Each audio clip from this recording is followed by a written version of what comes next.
how was it that you became a journalist? What I became, I give me became, all the ins and outs and well, details and mhm. I had a newspaper when I was a kid, 10, 11, 12, a neighborhood newspaper. And I was fortunate enough to have the, the major daily paper in Nashville, my hometown, do a story about two competing neighborhood editors. And we were opposite ends of the same street, about 20 blocks apart. And so they had a story for the youth page about these rival editors, right? And so one thing they asked me when they interviewed me for the story was, what did I want to do when I grew up? And I told them I wanted to own the paper, own their paper. And they found that rather amusing and intriguing for a kid. It was printing a little 8.5 by 11 sheet of paper, called a newspaper. But when I went to college and graduated, I didn't major in journalism, I majored in sociology, by the way, and graduated, I went looking for a job, decided not to go into sociology, right? And I went by the newspaper and applied for a job. And in those days, it's a lot easier than it is today, right? You walk in and talk to somebody, and they'll think for a bit about whether they have a job. So they told me they didn't have a job open right then and there, but to fill out a sheet of paper and an application, and they called me if something came up. Well, they remembered me from 10 years earlier, my childhood, right? And said, oh, I remember he's the kid who wanted to buy the paper, right? They said, hire him, right? So they called me up about a week before graduation from college and said, listen, we have a job opening we want to offer you as a starting reporter, right? When can you start? So I began to weave out this long story about how I'd been going to school year round for 3 years, and I planned to take the summer off and sort of, refresh myself and blah, blah, blah, blah. And so the managing editor said, listen, says, I need to start to work Monday after graduation. He says, if you can't take it, the job's going to be gone. I said, okay, what time should I be there? And so I went to work like a week after I graduated, and I haven't stopped work since, and that was more than 40 years ago. I got into journalism, I love newspapers. I love what they did then as a child. I love what they do now, and that's how I got in. Sure. I went to work and never looked back. That's an incredible story. Yeah. Sure. Um, just kind of talking about your newspaper from when you were a child. What do you think prompted you to be interested in? Well, I grew up in a city where news is very important to all people, right?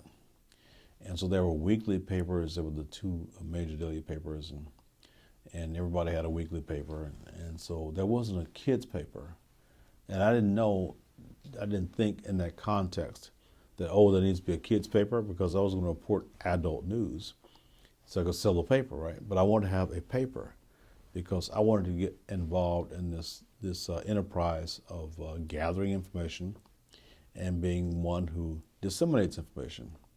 And so the idea was to be the first in my neighborhood to know about things and to spread the word. And so that was the inspiration, was this desire to get it first, right? Which I never could, I was too young, and to spread it out. And so what I found out was that the local paper, both papers, regardless of how good they were, the weekly papers, regardless of how good they were, there was still news they couldn't cover. They didn't have enough people, they didn't have time, they didn't know about things. And so I decided to say, okay, here's what I think should be in a paper. And so I wrote those things that a 10-year-old would think should be in the paper. But it was modeled after the real papers, right? I had a couple of news stories in it. I got a friend of mine to make some cartoons for an editorial page, so I had an editorial page. We had entertainment news. I had the neighborhood gossip column, right? So it was all the kids in the block who were dating, and then I had a music column, so the popular songs in the neighborhood. And so it was like real local news, right? Before you could ever heard of local news, right? Gannett talks about local. I had really micro local before we had micro local. And so I did that for like 3 years and developed a really good following in my neighborhood of my newspaper, my neighborhood newspaper, right? And so the other kid who was at the other end of the street, he took care of his part of the neighborhood, right?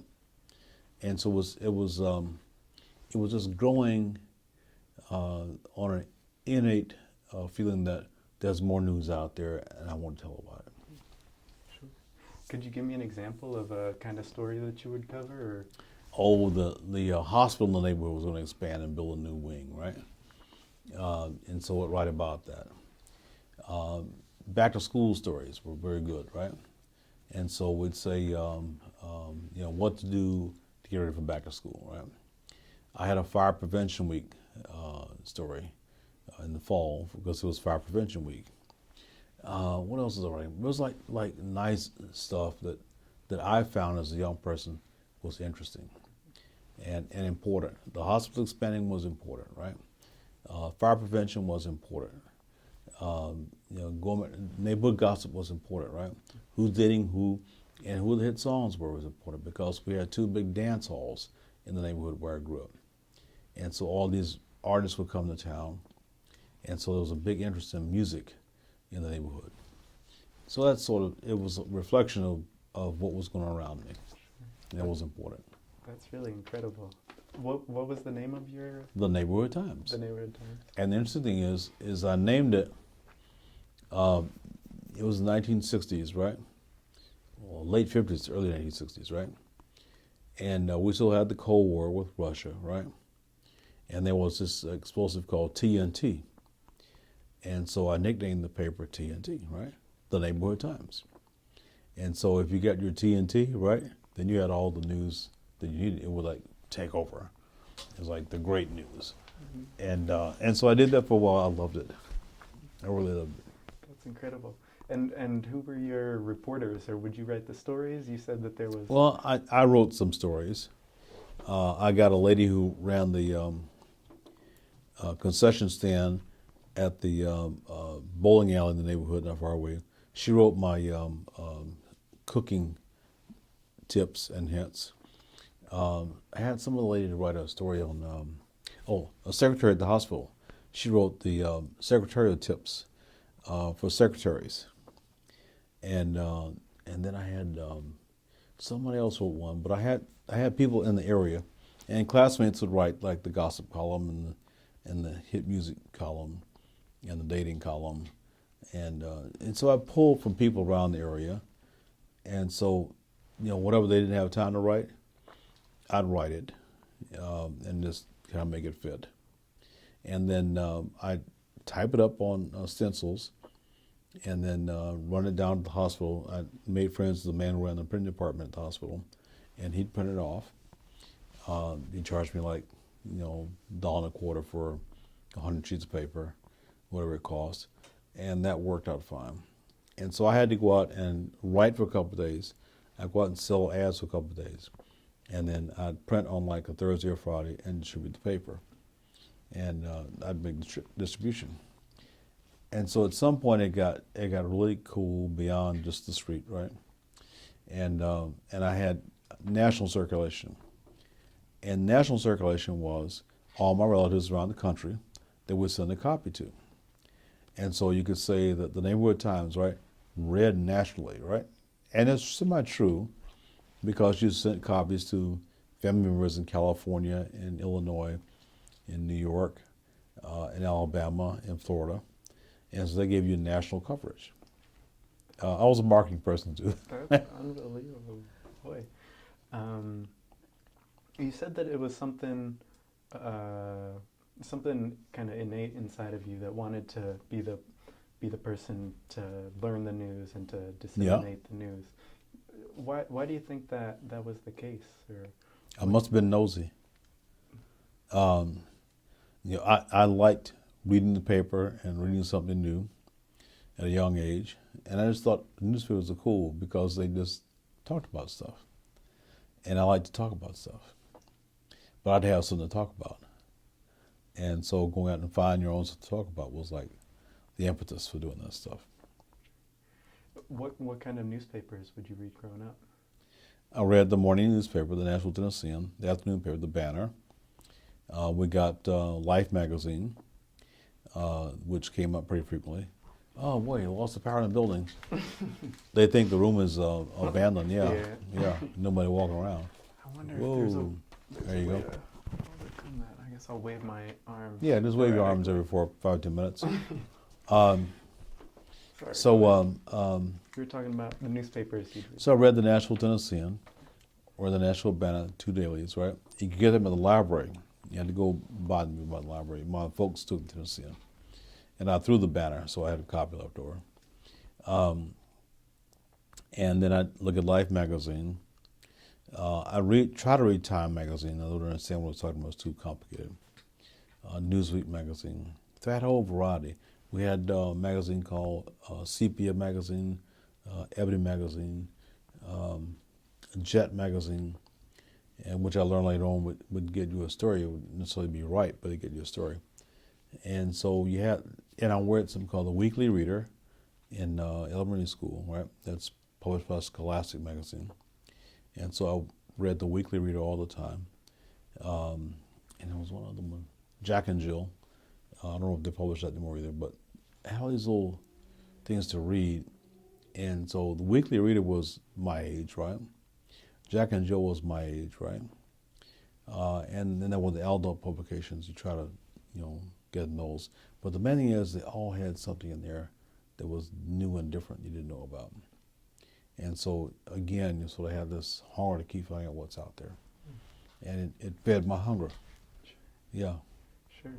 Were there any favorite types of stories that you No. It was in there. Mm-hmm. I want to see what it is. Mm-hmm. I wasn't no, I didn't have a particular topic. I just liked it all. Now I think about it, yes, and now I reflect on it. Yeah, it was everything. Just whatever was there. A lot of things that you learned as you went that you didn't necessarily care for, right? But you start off saying, I want to know what's in there.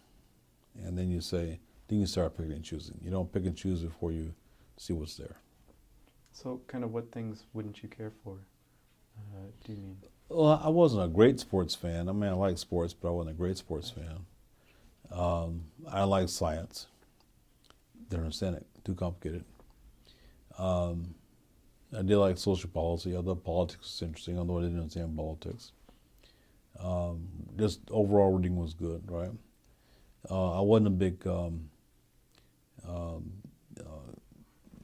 culinary enthusiast, right?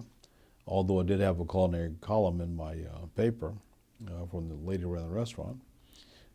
So I just found that there were things that were important, even if I didn't necessarily have a great interest in myself, that there were things that people had interest in. And so I made sure that those things were in the book and that I read about them a little bit. I learned a lot about the importance of typing and being a good secretary or assistant from the column that lady wrote for me on secretarial tips, right? Not that I wanted to be a secretary, but I understood more what that job was and how responsible it was. And so it goes on and on and on. No, wait, my arms are All right. Make sure these lights don't go out. Was the rest of your family, was everybody big readers? It seems like you guys were subscribed to a number of publications. My mom was a big reader. My dad read Western fiction a lot, and he read the paper. But nobody was consumed with reading, right? We just part of the routine every day because we wanted to know what was going on. We didn't want to be out of the loop. We couldn't do anything about what was going in the loop, right? We didn't want to be out of the loop. We wanted to at least know what's going on. And I guess reading was the major source of news? Or Yeah. was there radio as well? Radio news was marginal in those days, no. Mm-hmm. Nothing like what you have today. And television was a half an hour a day. no noontime newscast, no 5 p.m., 6 p.m. class, no cable TV. We had 3 stations, and ABC, NBC, and CBS. And they each give you a half hour a day of news. And so anything else you got was by hook or crook of what you read or what you heard. And so there's only so much news you can squeeze into a half hour. Sports, weather, regular news. And so you made sure that you watched that so you could stay current. And then eventually, more and more stations began having newscasts, but they're mostly like we call rip and read, because under the FCC mandates, you had to have 5 minutes news every hour if you were a certain category station. And so everybody had news. They may be ripping and reading it, right? But they had news. And that was important, that you grew up in an environment of being informed. And so you couldn't miss knowing who the president was at the time. You couldn't miss who your senator was at the time, who your lawmakers were, because we had to have information. We had to be semi-enlightened. If you had the radio on, you had to listen to it. You couldn't change for all music stations all day long, or all chit chat all day long. You had to get some information on which to make decisions about things, and that was cool. That's incredible. Yeah. Do you think that there are any kind of lessons that you learned from that early experience publishing the neighborhood times? Yeah. That kind of served you later on in life? Yeah. That gossip is valuable. People like gossip. That even the smallest information you have, right? That's a story. And so there's no story too small to not make the news.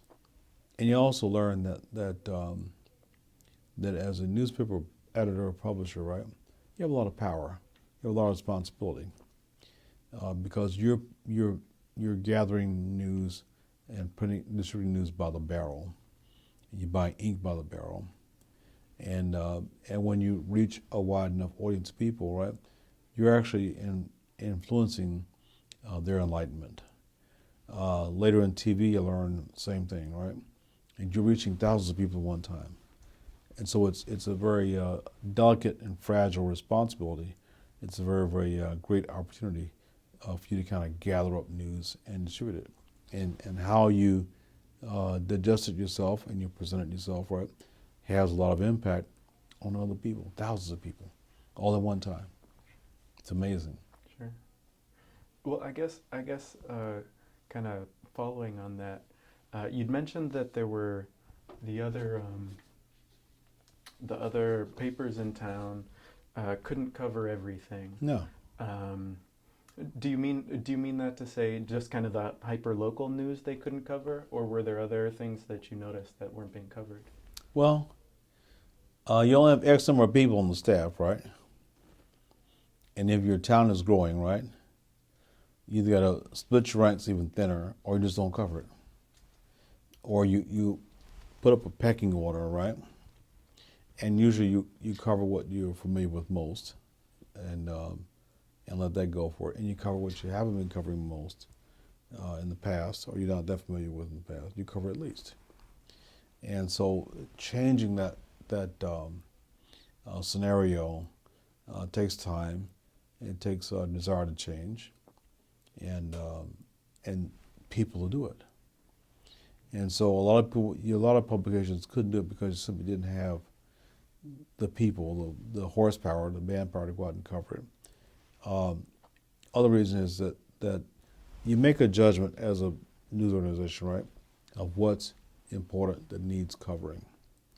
And so a lot of times you make a judgment that reflects your history, what your interests are, where you're going, where you've been, where you want to go. And so that's reflected in what the coverage is for that day. And so that's why broadening the ranks of news departments, of newsrooms, decision makers, the reporters, became so important because news organizations realized they weren't covering the whole community. They weren't covering people of color. They weren't covering poor people enough. They weren't covering women enough. They weren't covering public schools enough. They weren't covering private schools enough. They found a lot of things, right? As they evolved and as they opened their minds as to what's important in a town's development, in a city's complete fabric, then you found all the things you weren't covering. And so in that respect, I learned a lot about that along the way. Sure. Well, you mentioned that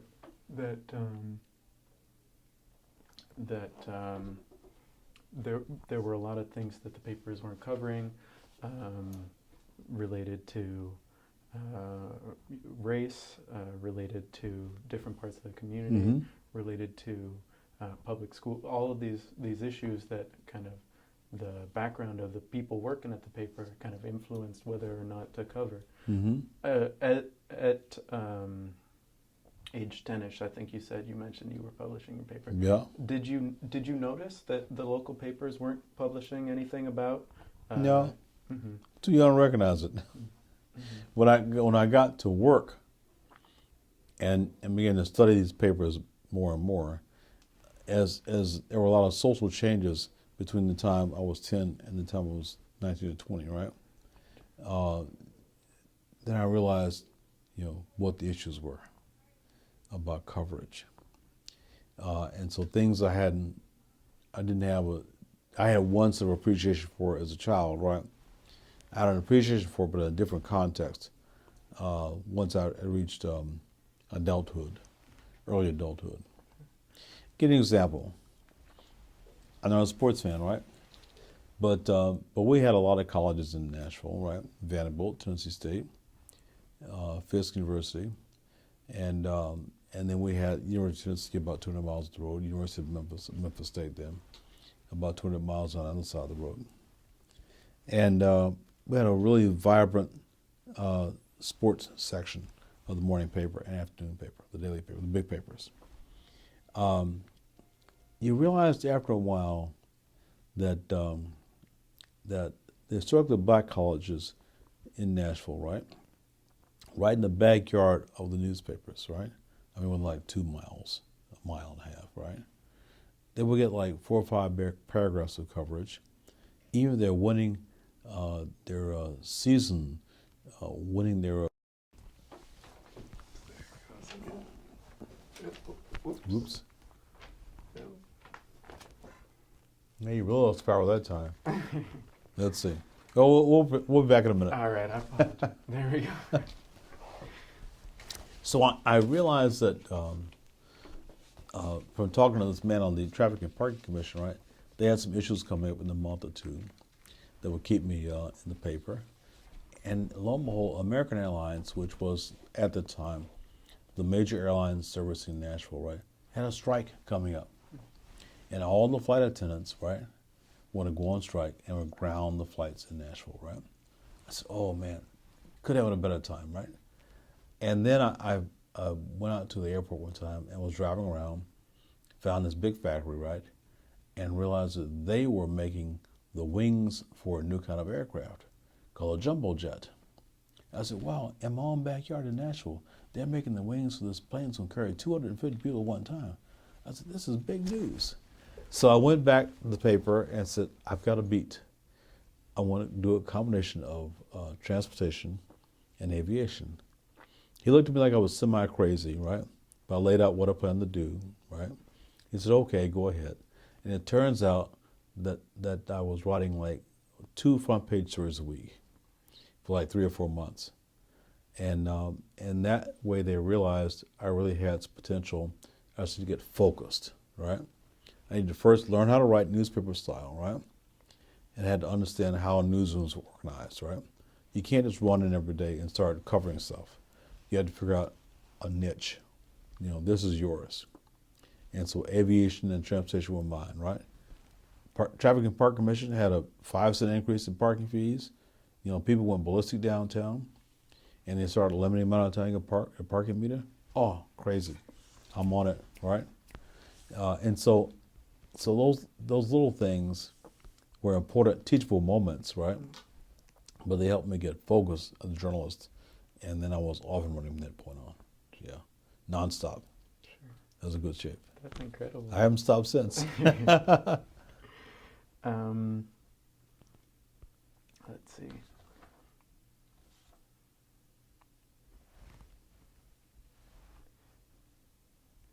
It's asking just kind of generally about the newsroom then at the Tennessean. Was it a diverse newsroom? I was the first full-time black news reporter in that newsroom. They had one part-time black religion writer, as I said, and they had one full-time black person in the photo lab running all the photography operations. It was diverse as you were going to get in 1968, right? And everybody else was building maintenance crew, things like that, truck drivers. So it was as diverse as most newsrooms were in 1968. Were there ever any particular problems or issues No. that came up? Not in the newspaper. The problems I had were externally, right? The one I had the most came about a year later. I had a problem with the police department. They're really nice people, and I work with them a lot. But I realized on their walkie-talkies, right? They were still kind of stuck in the 50s and before. So they'd attention all cars, attention all cars. Be on the lookout for just report a robbery, 4th and Blank Street, and be on the lookout for a male colored, 6'1", 225 pounds, burly hair. And so I went down to the police chief and said, "Look, chief," I said, "do you still use the term colored on people?" I said, because by then we called Negroes then, right? And then it went to blacks, right? So he said, "Well, Reginald," he said, "what should I call them?" I said, "Well, you can at least call them Negroes, right? Don't call them male colored, right?" He said, "Well, how do you know they don't want to be called colored?" He said, "You got any research data, any survey data?" I said, "No, but I'll get you some." I'll go ahead. So I said, I'll survey the members of the city council, I'll survey the civic leaders in the black neighborhood, and I'll see what I can find out. So I did a little survey for my sociology work, and said, how do you prefer to be referred? And took it back to him, and he said, "Well, Reginald, thank you very much, appreciate this," right? So I don't think it ever really changed anything, right? But they gradually did as society changed right around it. So I didn't have a problem in the newsroom. The paper was very supportive, right? I think what the paper wanted was people, regardless of sex or color, right, who were into journalism, right, who had spark, who go out and do things, right, who out and get stuff covered and bring the story in on time. Minimal errors, right? None or minimal. And so that was good. I could tell I was in a very nourishing environment, right? And what I also learned was that if they gave anybody hell, right, they gave everybody hell. So if they told you were a pile of shit, right, you were a pile of shit. It didn't matter if you're a woman, if you're a man, if you were a seasoned journalist or a young journalist, if you're black or you're white, right? If your stuff is bad, your stuff is bad, right? And so once I realized that, that the structure of calling checks and balances on people, right, was not limited to just picking on me, right? That everybody caught crap. Then I realized they had a high standard of productivity, they had a high standard of expectations, because they realized how important it was what they were doing, right? That they're going to be read by the public, thousands of people every morning, and they don't want to be wrong. And that sounds fair to me, right? And so if you're wrong a number of times because of sloppy writing, sloppy reporting, biased reporting, right? And you're not on the editorial page, right? Then they don't want you. And so I watched a couple of people, get one-day dismissals. They were about my age because either they were plagiarizing, they weren't reporting well, they were all off balance what they're doing, right? And so I said to myself, wow, I said, if he gets fired, and he went to Vanderbilt, I said, if they'll fire him, I said, you got to be straight, man, because you went to the little HBCU, right? And so you'll be gone in the New York Minute. And so it wasn't a double standard or a triple standard or a black standard or a white standard. It was like a standard for journalism. And you had to be good at it, right? And it didn't matter who you were. If you didn't keep the standards up, as they had inherited them from generations before, right? Then you got to go. It was fascinating. Sure. A good teachable moment. Absolutely. I'm just gonna get up and wave my arms again. Actually, maybe there should be a button over here.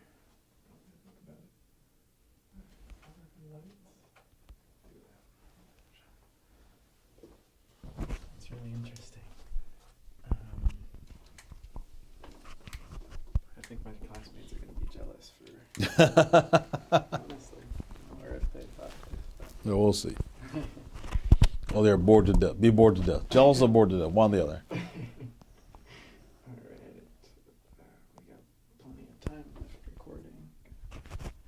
What time was the clock? Oh, sure. That's good. Yeah, we're Sure. good. We're How are good. we doing? Was it 10 to 2? 10 to 2. We were We're trying fine. to finish by 2 2:30? o'clock? 2:30? Okay, Yeah. great. Well, actually, in that case, I think we got to jump ahead quite a bit. Okay. Boy, I'm glad you checked.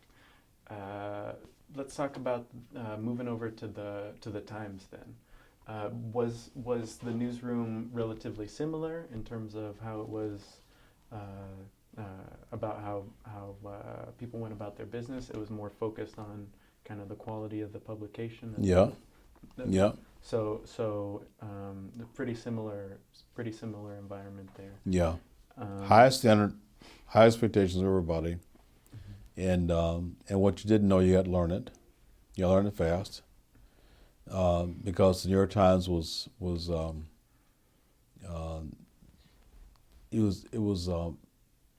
paper that went and found you. You didn't go find it. But when they found you, you need to live up to expectations, right? They'll also get really disappointed and they'll dump you or put you in some corner and never use you. They can afford to do that. And you don't want to get dumped. You don't want to get never used or rarely used, right?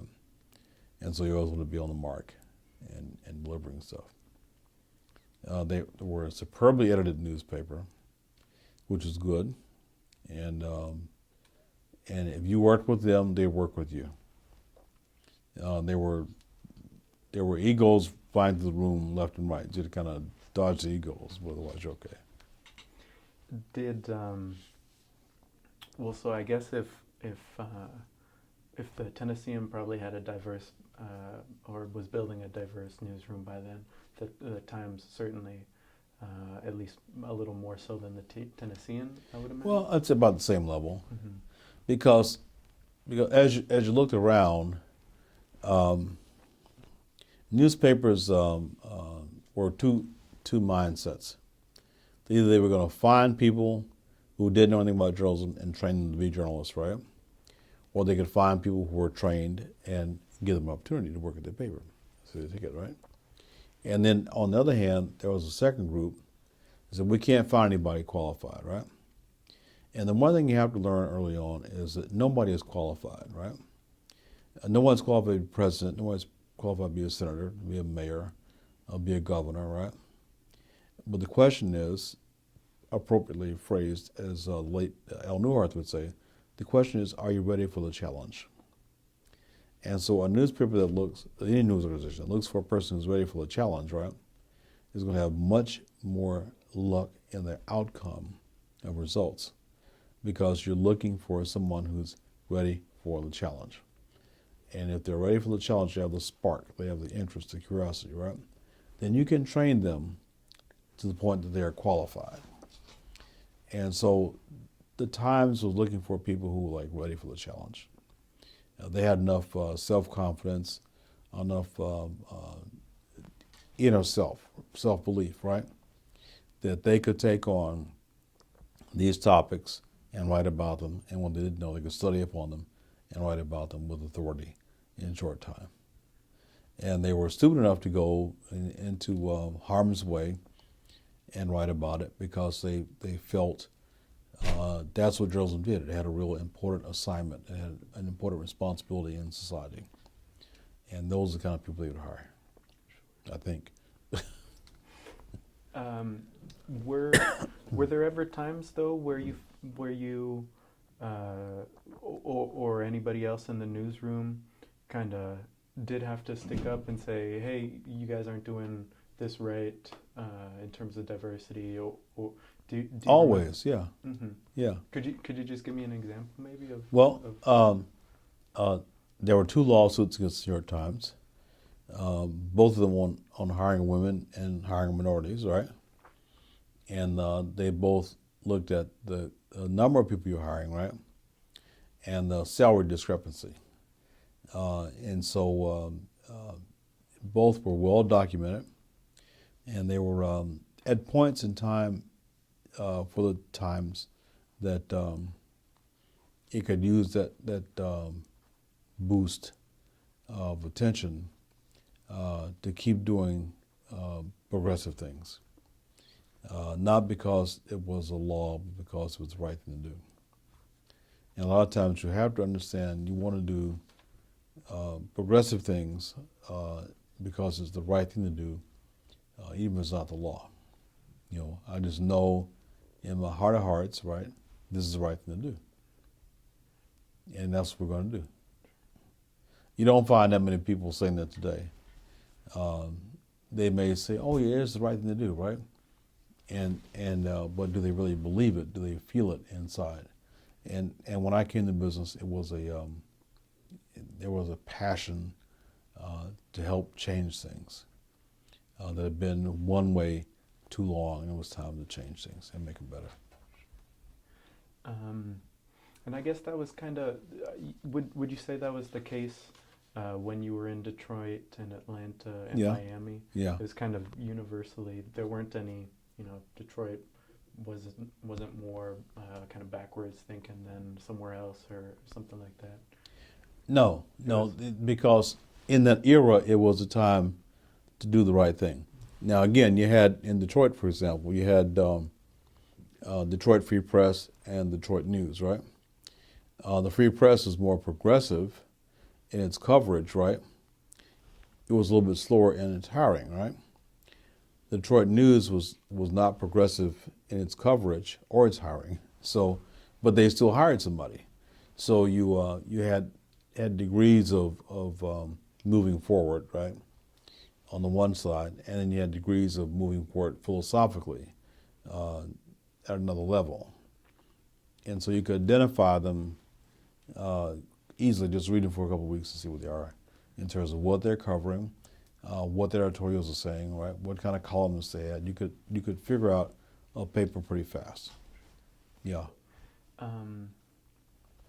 And as a reporter, I guess, before moving on to kind of your work as a bureau chief, what were there ever any occasions where you felt, or were there times where you would kind of go out of your way to, in maybe selecting something to write about, or to kind of improve diversity in or minority coverage in the? Well, yeah, you want to make sure that you had a complete report, right?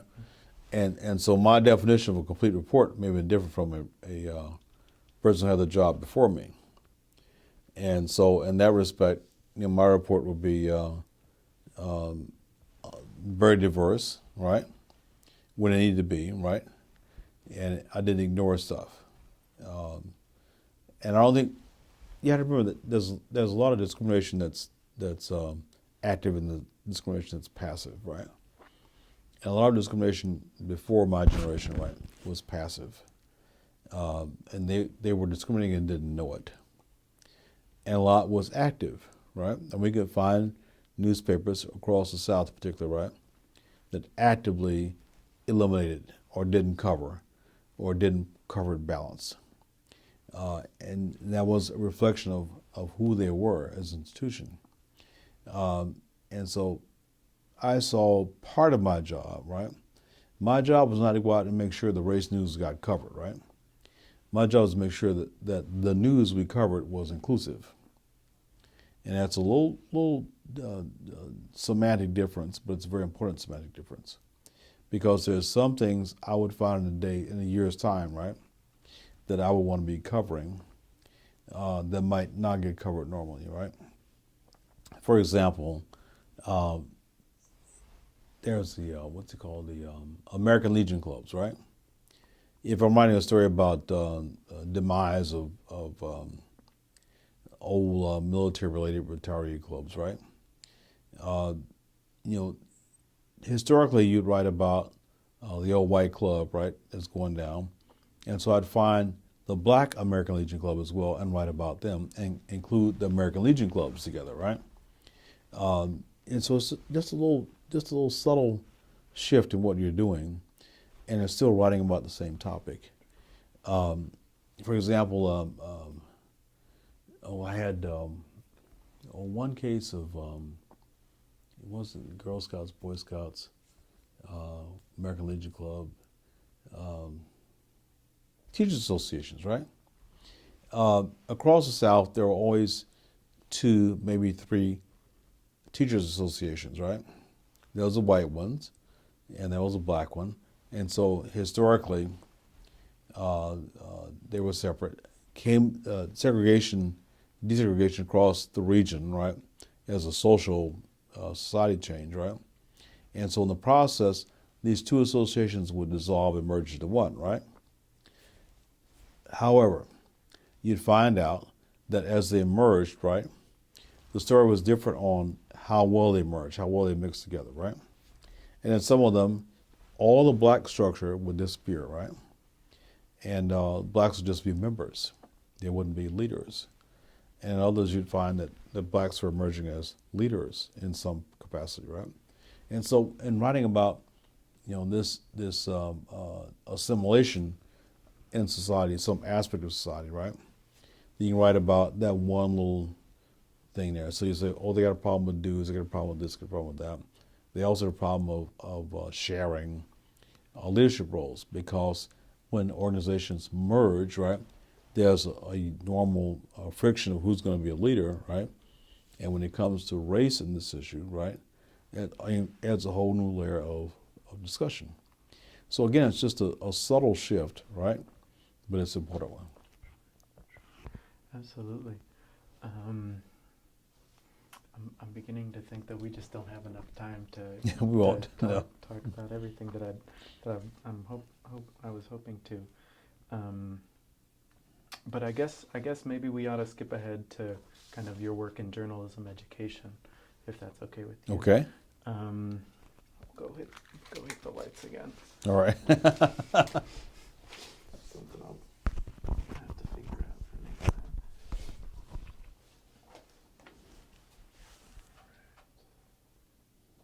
It says TSK lights. I wonder what that could be. Well, when lights go out, we'll see. Yeah, exactly. It'll either have been the right one or the wrong one. Maybe you could just describe for me, let's see, just how it was generally that you became involved in training journalists and journalism education. In the 1970s, there were still efforts to accelerate the pace at which we were bringing people of color into newsrooms. And several programs emerged. One of them started by the Ford Foundation at Columbia University in New York, and then it was moved later on, after several years, to University of California, Berkeley. And it was called the Summer Program for Minority Journalists, right?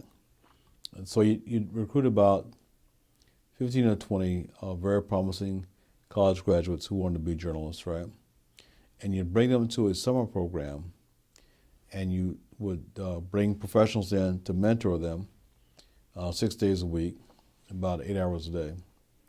And you would try to teach them in 8 weeks, 10 weeks, what they would normally learn in 1 year in a newsroom. Very intense. And I got recruited to come to this program. I don't know why. To be a mentor and be a coach, and help them learn to write and structure stories, and just also tell them what it's like to be a reporter, right? Because I had about maybe 12 years in business by then, and so they thought I knew something. At least I tied my shoes. And so what we do is we spend time at Berkeley, right, with these bright young minds, and basically just teach them how to structure a story, a basic story, how to report it, what the ups and downs are of doing so. We teach them ethics and journalism, writing style, and then let them ask us, more. Basically, why we make so little money, why we love this so much, we don't make any money.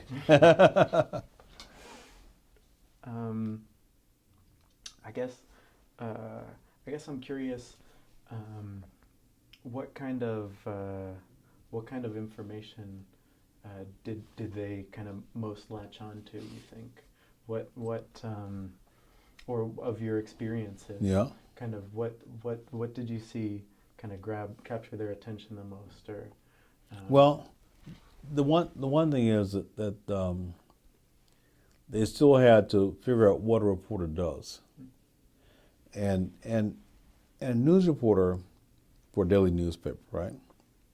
A news reporter's job is to find people, go to situations, and get them to talk. That's part of your job. The second part is to write it comprehensively, right? Coherently, and in a way that people will read it and go for it. And you want to be a vehicle, like I said earlier, by which people can talk. You don't want to just tell the story. Nowadays, you find too much of television news, particularly, just telling the story. Here's the person said, right? You never heard the person say a word. You've done a whole news story and never heard any people say. And so your job, truthfully, is to facilitate people telling this story. You say, "Oh, I know you're moving in this house, right? So I don't want to talk about myself, what they said about moving in the house. I want to know their story." And so your job is starting to tell their story, and to tell their story effectively, coherently, and either long form or briefly. And so a lot of what they want to know is how you do that. As you've got to ask questions. You've got to not pretend or be afraid that you're sounding dumb. As it's important to sound dumb when you're a writer, right? Just ask questions. How do you spell your name? Where do you live? Basic stuff, right? How long you been doing this? What's your age? Because you want to kind of paint in your head a picture of the characters or character in your story, right? And then you want to move to the current point of discussion, right? How long have you been driving the car? Oh, I've been driving the car 30 years, right? Well, what happened in this wreck? Boy, this is a bad wreck. What happened? And they'll tell you in their context, of driving, and they'll tell you a good story, right? If you walk up to them and say, "Oh, you had a wreck. What happened?" Right? Then you don't have anything to say about this person and their character as a driver. How this compared. They were in a wreck earlier before, but nothing like this, right? That gives you the color, and that color is going to brighten your story up, right? And so we teach you how to report, and in the process of doing good reporting, the adjectives will provide themselves. A lot of young reporters will say, "I need to put some adjectives in here," right? And that's because you haven't asked enough questions. If you ask enough questions, the adjectives will provide themselves. You don't have to say, "Oh, the person was tall, the person was small, the person was fat, the person was skinny," right? They stuttered, they stammered, right? you can describe it along the way without pointing it out. And so you learn this by learning how to report and write. Sure. That sounds incredible. That sounds great. And so they would either think we're crazy, or we'd find they were too timid and too self-conscious. And we'd also teach them to learn that they're not important, the story is. And so you can't be so serious that you can't laugh at yourself, right? And you can't feel like you're so important that you can't let the story be important. Little things. Teachable moments. As an instructor or as a teacher or a professor, did you have a maybe a philosophy of any sort that with regards to covering issues of diversity or writing to include a diverse perspective? Something along the lines. The philosophy is be inclusive, right? That's my philosophy: be inclusive. And everybody's philosophy is be fair. Be fair, and remember, you're looking for the facts, because the truth will establish itself along the way if you just report the facts well. You don't have to say, "I'm looking for the truth," right? I'm looking for the facts, and the truth will emerge. Because the reader will decide what the truth is, but it's based on what facts you present. And so if I can get that point across to them, I feel like I've done it. And every now and then just, pitch in, be honest that this is terrible, right? It's like the first thing my mother told me years ago, your sentence is too long, right? Your paragraph's too long, right? And you don't have any quotes. Let's make this read the way a news story is supposed to read, right? Shorter sentences. Once you get good, you can write long sentences, right? But for now, let's do the basics. And you gotta have some quotes. Shorter paragraphs. It's not English composition class. This is a news story, right? And you have some quotes. In that the students that you were working with were, I think you said that they were exclusively minority students. Yeah. Did they ever come to you with any issues that they faced or questions regarding them being minorities? They were like general questions that I expect, right? Which is, I'm going into an all-white newsroom. What do I do? And my answer is pretty stupid, like be a reporter. And so I don't want to inject more skepticism or self-intimidation into your thinking before you get there. I want you to get there and explore it for yourself, right? I will tell you that if you're not productive, if you're not good, that they're going to kill you, right? And then if I said, oh, they'll kill you because you're black, right? They're going to pick up you because you're black, right? That's the wrong way to approach it. Because if I go back and look at why they're killing you, right? You submit a copy. I said, well, it's because you got all these typos in there, right? You're not structuring it right. There are a lot of reasons why they don't like you, and race is not the main one. Now, I've worked with people who are racist. Trust me, I know. I had one colleague who I worked with who was like a mental problem, right? But most people don't not like you for racial reasons because of your race. It's always other things, and race is just one of them, right? And so sometimes if you can overcome the other things, right, the race thing disappears. And I want people to know that early on. If you've got somebody who's got a real psychological mental problem, right, there's nothing you can do. It's going to work out. It's got to deal with that and say, okay, I'm out of here because of that, or I'm going to deal with that person. They got to go. I'm staying, right?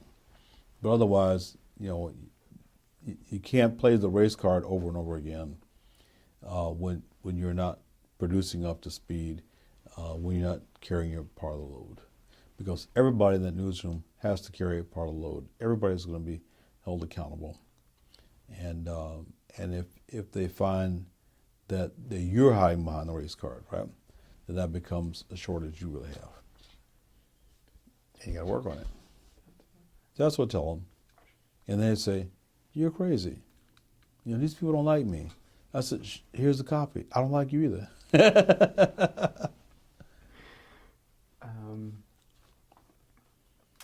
Let's see. How are we doing up there? Okay. Well, I guess we've got to kind of start wrapping up, which is It's your show. regrettable. I've got so many questions on here, and I don't think we're gonna have time to get to any of them. But I do want to kind of just make sure that we hit the major themes. Is there anything else regarding kind of your teaching, your work as a professor that you think is relevant to share that we haven't? Well, first of all, I wasn't a professor, but let's go beyond that. The one thing that you need to understand in teaching journalism is that the people you're trying to share knowledge with know something different than you do, and because they don't know what you know, it doesn't mean they're dumb. But by the same token, you have to understand that the longer you've been here, right, the more you know, and the less time they've been here, the less they know. I was interviewing a couple of people just this past week, and I interviewed one young man who wants to be a sports writer, right? And he's a sports editor of his college paper. So I have a little name recognition quiz I use frequently, and so I kind of customize it to who I'm talking to. And so I asked him, give him the names of a lot of people who are like outstanding sports figures. Bomb, bomb, bomb, bomb, bomb. It doesn't mean he's dumb. It doesn't mean he's stupid. It does mean he's not qualified, right? But he's ready for the challenge. So I said, okay, we'll take him, right? He's got the spark, he just doesn't have the knowledge. And so if I spend time working with him on his knowledge gap, right, then he'll be good to go in a couple years. For the moment, he's going to be totally embarrassed. He doesn't know these outstanding sports figures' names, right? Don't know the history at all, right? But over time, he'll get it. And the only reason why I know that is because I started out with a big deficit, right, when I went to a newsroom. And over time, I got it, right? I'm at this point where I still don't have it all. I know that. And I know I'm still learning it, right? And so when you're teaching, you have to understand that you're going to wind up with a mixture of people who just really are late. A lot of stuff they don't have. Because as time progresses, more and more and more to learn, right? That said, if you find someone who really wants to learn things, right, and you share what you know with them, right, they'll be okay. Now, if you're one of the people who are just there and don't want to know, they're just there, they don't care what you got to tell them, right, then maybe you won't have the impact on them that you wanted to have, right? But they also won't get as far in life as they think they will, because they've got this turn off mentality. I don't want to hear it. I don't be bothered with it, right? I already know enough. And so it may not show in the time frame you're working with them, but it could show in the time frame later on when they're somewhere else. And you can just say, oh goodness, it didn't happen on my watch. I did the best I could. There was a student a couple of years ago at a graduate school where I spoke. And she was in journalism. And one of the classes she had to take was a math class, right? Because we're trying to teach you how to do government reporting and government budgets and things like that. And the student declared in the middle of the class, right? I'm not in this class to learn math, right? I'm here to be a journalist and to cover politics and cover government and public policy. So she missed the whole point. That wherever you are in politics, entertainment, science, health, whatever it is, right, it's money. And you need to understand the financial dollars and cents are going back and forth. Who's getting money for this program? Who's not getting money for that program? Right? Who's being overpaid? Right? Who's ripping this off? Right? You need to know the math. And if you don't have it nailed down, it's okay. Then you have to at least have some interest in it, right? And so she had blown a whole semester because she was too narrow in her thinking of what a journalist does. And so one thing you have to do is get aspiring journalists to understand, there are levels of what you may have to cover in your career, and you don't want to lose a story because you get any background in it, right? I meet a lot of people nowadays in college, and they want to be entertainment writers, and they want to do entertainment. So they like the lights, they like to see the stars, they like to write about the hit songs, they like to write about their dance routines and what they're wearing and where they're appearing. I said, but what if it's like what's his name, Chuck Brown? Doesn't it? What if the dude gets arrested, right? I said, you never covered cops, so you can't follow the arrest procedure, right? I said, you never covered courts, so you lose the story again when it goes to court, right? So you have one little narrow thing you write about, which is they can hip hop and dance and yell and scream on stage, right? They can turn cartwheels, right? But can you really cover this person as an entertainer, right? Can you cover their bankruptcy? Can you cover their arrest? Can you cover their court trial? Will you lose the story once it goes to page one? And would you always be stuck on the entertainment page? And once they understand that and articulate that very clearly, right, you need to have a broad base of experience, right? They'll get it. Because everybody who writes wants to be good. They want to track their story wherever it goes.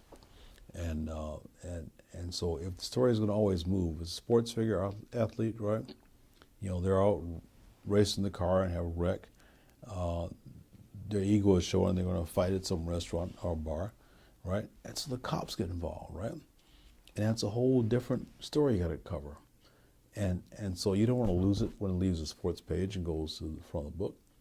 You want to follow this person, because then you'll be able to cover the total story of that person, not just part of it. And that's part of what you teach them in college. And you say, look, I know you want to be a fashion writer, right? I want you to know the business of fashion writing, right? I want you to know the con artist people, the crime part, and then you can write about the whole story. And it's so important to write about the whole story. I talk about inclusiveness, that's the whole story. And it's important that people know that. I think that's just given me a whole new perspective on my own education. Let me just check the time really quickly. If I can maybe just pose one more question. Go ahead. It's about 2:20 right now. Oh, we're fine. Then I'm just gonna swap out this card really quickly.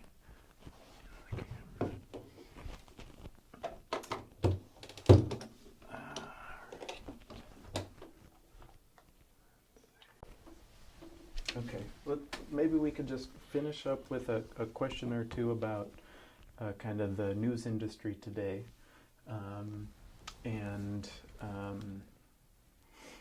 Let's see, there are a couple of questions here. Kind of getting back to questions of diversity in the news media. Mm-hmm. Do you feel that the news industry today puts enough of an emphasis, kind of broadly speaking, or is it even possible to generalize on questions of diversity? Well, it's diversity is a couple of things right now. Overall, I think it's sort of cooled off a little bit. The economy prompted people to cool off in hiring, number one, and number two, the enthusiasm that was evident in the front lines of the business 20 years ago, that enthusiasm is not present today. It may be there, but it's muted. People still say the right thing, right? But we don't see them doing the right thing. We've gone through 4 or 5 years of layoffs, cutbacks, and not hiring. And so in that respect, diversity may be important, But how important it is on the table, the priority list, I think it's sort of come down a few notches. And there's nobody making much noise about it. What do you feel the consequences of that will be? Well, the consequences right now are that newsrooms are going back to where they were 50 years ago. Cities like Cleveland, Detroit, places like that, newsrooms that were once making progress in bringing in diversity in their ranks, right, are not making any progress, and in fact they're going backward in some respects. And so, there's a reason to be concerned, yeah, because you don't want this to have been a blip on the screen. You don't want this to have been a fluke decade or era, but it's becoming a fluke decade or era, decades or an era, because we don't see the kind of sustained reinforcement of effort, sustained results in effort that we saw in the after the 60s, after the 70s, in the 80s, and sort of tapered off. You mentioned that one of the contributing factors is economic, that there haven't been so many hirings as layoffs. In that case, or given whatever other factors may be out there, what do you think there is to do about it? What and for whom is it a question? The media owners still have a lot of money left, and they need to invest in more people of color. They need to be more inclusive in areas that they're putting emphasis in. For example, there are a lot more people, a lot more companies now investing in online and social media, right? I don't see an effort to a serious effort, right, across the industry to bring to make sure that the emerging people of color, right, have opportunity to be trained, to go in these fields and to work in these fields and lead in these fields, right? And so the same effort you had to have in print and broadcast 30 years ago, 40 years ago, you need to have that same presence today for emerging media, and I don't see it. Just one last question that's just occurred to me. May not make sense. From what I understand, you've talked about the role of the publishers and the leadership kind of making a concerted effort to promote diversity, and obviously there are clear reasons for that go just beyond moral reasons. You've talked about the role for reporters in terms of including a diverse range of perspectives, just kind of figuring out what the facts are, and I guess my question is there a role for the readers or for the viewer to play? Yeah, they need to beat the drum and say we want more people of color included in what we got. We want more programming that's meaningful programming, not just entertainment shows, right? Dance with the Stars and Biggest Loser. We want a broader range of meaningful programming aimed at the broad audience. And if we don't get the consumer giving us feedback, then the people who run it don't realize that they're missing a note or several notes. They'll just keep plowing along, and because they only respond to what they hear. And so if you hear more people complaining about so and so, so and so, you're going to address that. But people now, the general public, right, has either become soured on what we aren't doing and haven't responded to, or they've moved on to something else. We don't know what the something else is, right? But they have moved on. And we're not taking this advantage of having moved on to learn these things. Okay, they moved on because they taught us what we need to know, right?